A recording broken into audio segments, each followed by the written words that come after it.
Hey everyone, Dr. Frunkey here with an unboxing video on an interesting new Kershaw knife. This is the Concierge. This knife is interesting because it is a design by Sinkevich. If you follow my channel, you'll have seen a series of knives designed by this guy, including the ZT knives, 462, the Shirogorov Sigma, and a few others actually throughout my channel's history here. I did see him and meet him and see some of his knives at the Blade Show, so it was interesting to me to see Kershaw coming out with a budget-friendly option to get one of his designs. This is coming in at around the $40 mark, depending on where you buy it, plus or minus shipping. So it's a good budget option if you're looking for a Sinkevich design. All of those other ones are 2, 3, 4, 10 times, 20 times the price to get this design in hand. So the unboxing involves this tiny little box where it says that it is number 4020 right here, the Concierge. So let's go ahead and take a look at this guy and see what we're working with. I'll bring out the ruler. Up front, we are getting a 3.25-inch blade. That is going to be HCR13 MOV steel. It's about 3.7 inches back to the pivot. You're looking at about 7.6 inches in overall length. The handle length is about 4.4 inches, and the grip area is about 3.9 inches right there. So it is a nicely sized knife. I actually like, it's not too tiny. Some Kershaws, when I get them in hand, feel a bit too tiny. Here is a Spyderco Para 3. As a size reference, the Concierge is actually bigger than the Para 3, but it is substantially smaller here than the Paramilitary 2. Another couple of small knives for a size reference. Here's the Mass Drop Falcon. This is another budget-oriented folder right there. And here's another zero-tolerance knife, the 0801. So you can see it is a compact size, but they fit a lot of blade into a small package right here. So let's go ahead and get the scale right here. Let's get the last metric right here. Coming in at 4 ounces on the dot, 4.02 ounces. Not quite the last metric. We're going to go ahead and get the handle width is coming in at 0.53 inches. And the blade stock is a very thin and slicey 0.108. So 0.10 on the blade stock. So thin and slicey, and add to that this hollow grind. So we're going to go ahead and break this down anatomically. Look at this hollow grind that they've done on this already very thin stock. Like I mentioned, HCR steel, not the best steel. It's one of those things that's like, you know, you could have done better, but it probably would have cost more. So this coming in at $35 to $45, depending on where you buy it from, is a pretty good deal, honestly. And it's not terrible steel. You can sharpen it. It's just not the best. And if you want S30V, it'll probably cost $80. So you got to draw the line somewhere. And I'm sure that they had these meetings. But this steel actually comes very, very sharp. This hollow grind and then this edge bevel. You can see it's a pretty wide edge bevel. So the angle of the edge has to be like 15 degrees per side, maybe even more acute than that. And it is a very slicey piece. So I did mention about the difference between where you buy it. I should tell you the story of how I came about getting this knife and why I'm reviewing it here.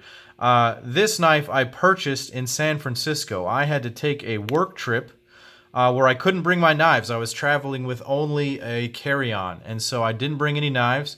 And that, of course, is a problem for a guy like me. And so I went to Weeby Knives in San Francisco. It was on Fisherman's Wharf, Pier 49 over there, and they had this knife for sale, and I just picked it up. I knew it was the new piece, and so I had this in hand.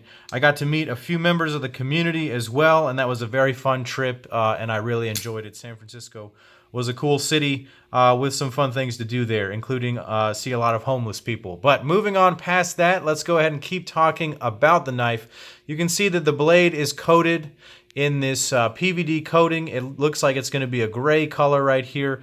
Will help prevent rust and it keeps the finish nice and uniform on there. Moving back to the pivot, this thing does run on the KVT ball bearing system.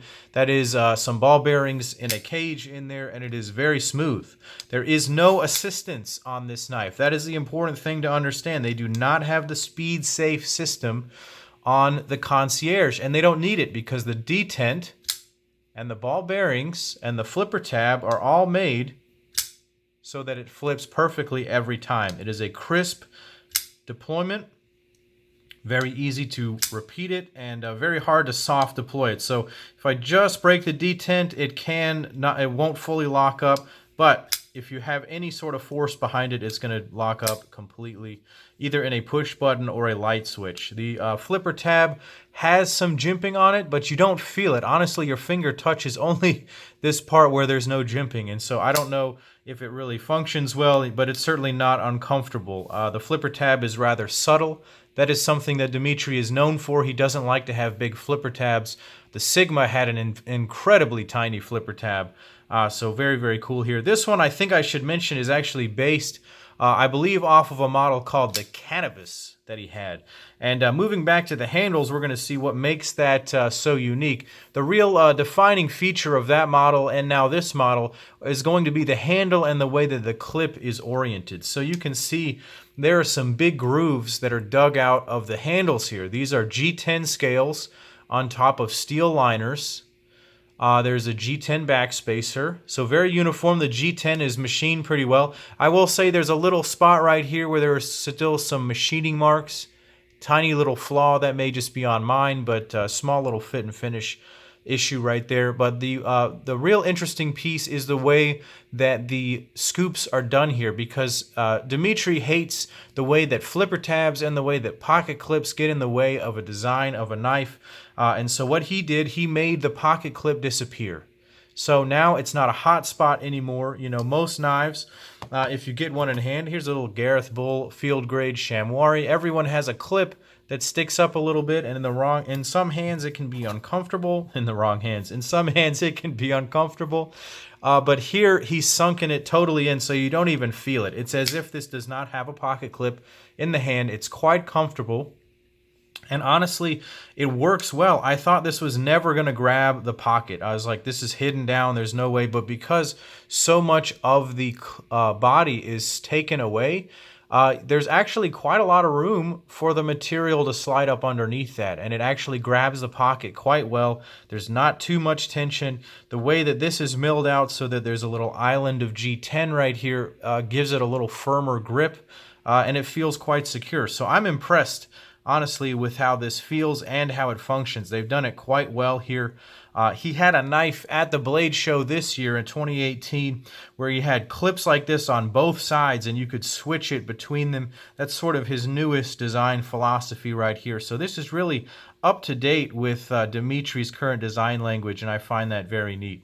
So what do I think of the knife overall right now? Well, it's early in the knife's life with me, but when I carried it in San Francisco, it was very easy to pocket. It rides relatively low. At 4 ounces, it's not very heavy in the pocket if you have any kind of real pants on.